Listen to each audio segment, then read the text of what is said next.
কি ছোট্ট বন্ধুরা কেমন আছো? চলো নামটা যেহেতু আমরা শিখে ফেলেছি সেহেতু আমাদের একটি নামতেই বাকি আছে, সেটা হলো একের গুণের নামটা। চলো একের গুণের নামটা দেখে আসি। খেয়াল করো এখানে আছে সেই 100 ডটের ছক।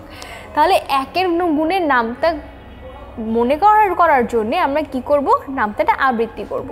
1 গুণ 1 এ 1, 1 গুণ 2 এ 2, 1 গুণ 3 এ 3, 1 গুণ 4 এ 4, 1 গুণ 5 এ 5, 1 গুণ 6 এ 6, 1 গুণ 7 এ 7, 1 গুণ 8 এ 8, 1 গুণ 9 এ 10 এবং 1 গুণ 10 এ 10। বলতো বন্ধুরা কেন এখানে গুণের পরে আগের সংখ্যাটা পরিবর্তিত হয়নি?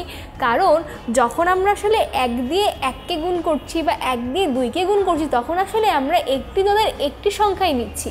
খেয়াল করো আছে একটি গ্রুপে একটি, সেক্ষেত্রে আমাদের কিন্তু এই ডটের সংখ্যা আর গ্রুপের সংখ্যার মধ্যে কোনো পার্থক্য নেই।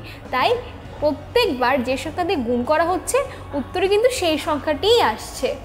এবং তোমরা যদি আরও মনোযোগ দিয়ে একের গুণ দেখো তাহলে দেখতে পাবে যে একের যখন তোমরা গুণ করো 3 গুণ 1 3, আবার দেখো 1 গুণ 7 7 এবং এই দুটোকে যোগ করো পেয়ে যাবে 1 গুণ 10, অর্থাৎ 10-এর সাথে 1-এর গুণ।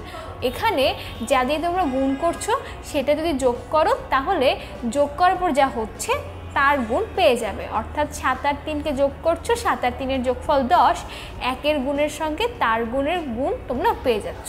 বুঝতে পেরেছো বন্ধুরা? তাহলে এভাবে আমরা একের গুণ দিয়ে অনেক কিছু তৈরি করতে পারি। যেমন খেয়াল করো আমরা আগের স্ক্রিনে চলে যাই।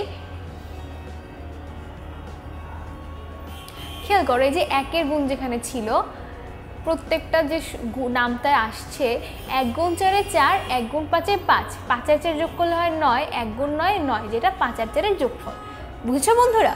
এবং তোমরা যদি এখন একের নামটা পুরোপুরি বুঝে থাকো তাহলে প্লিজ আমাদের এই ভিডিওতে লাইক দিতে ভুলো না। ধন্যবাদ ছোট বন্ধুরা।